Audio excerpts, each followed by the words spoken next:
Saat mengurus anak sendiri sama suami, pernah nggak sih merasa di titik lelah banget gitu? Anak pertama aku lumayan ini sih sempat mengalami baby blues ya, karena waktu itu aku sempet apa bilangnya ya, kayak ngerasa gimana sih perubahan yang namanya dari dulu gadis terus habis itu kayak freedom ya, maksudnya free aja gitu nggak ngurusin apa-apa. Tiba-tiba waktu itu lockdown ya kan, aku nikahnya juga lockdown, pandemik, dikurung di dalam satu kamar, ibaratnya kita nggak bisa ngapa-ngapain, nggak bisa kemana-mana, terus ngurusin anak. Jadi pasti kaget ya. Jadi ya itu sih pasti ada stresnya tuh, awal ada, tapi ternyata ya itu aku belajar ternyata kita butuh support yang lebih dari lingkungan kita.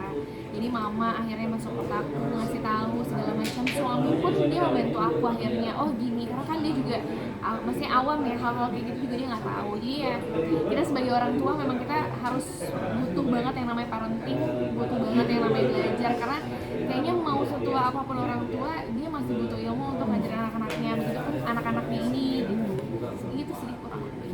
Tapi anak kedua ini sempat baby blues juga nggak? Nah sih alhamdulillah lebih santai malah kalau aku bilang. Kalau yang pertama kan kayaknya panik ya, serba panik, nggak boleh dipegang apa segala macam, pokoknya ketakutannya berlebihan. Kalau anak kedua lebih santai, terus lebih apa ya, ngejalannya lebih santai sih, nggak kayak anak pertama. Ada tipsnya nggak sih Mbak supaya lebih santai gitu buat ibu-ibu yang punya anak nih? Apa ya tipsnya mungkin lebih ini sih, lebih harus membangun komunikasi kalau aku bilang ya, antar pasangan dan lingkungan sekitar. Kadang kita suka nggak enakan sama orang, jadi kita kayak iya aja. Nah itu yang aku terjadi dan aku tahu, jadi aku tuh nggak enakan kalau anak aku dipegang tapi aku kebatin sendiri. Terus apalagi waktu itu zaman pandemik ya, jadi kalau misalnya memang kita ngerasa itu memang baik untuk kita dan anak ya harus bilang gitu. Jadi jangan nggak enakan dan dengan bahasa yang baik, kayak misalnya kayak kemarin ya, jangan cubit ya pipinya, maaf ya gitu kan. Itu kan maksudnya itu mengurangi beban kita ya, kadang kita tuh terlalu banyak gak enakan, akhirnya diri kitanya yang jadi stres gitu kalau aku.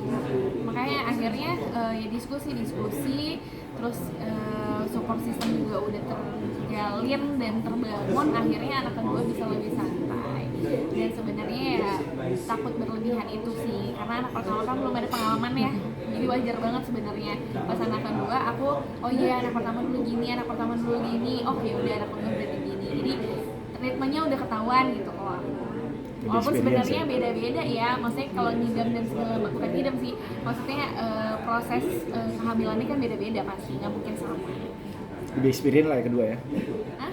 Anak kedua lebih experience dari sebelumnya? Iya, pengalaman lah belajar dari Pak. Terima kasih sudah menonton video ini. Jangan lupa subscribe dan aktifkan lonceng notifikasi supaya kamu nggak ketinggalan video terbaru dari Grit.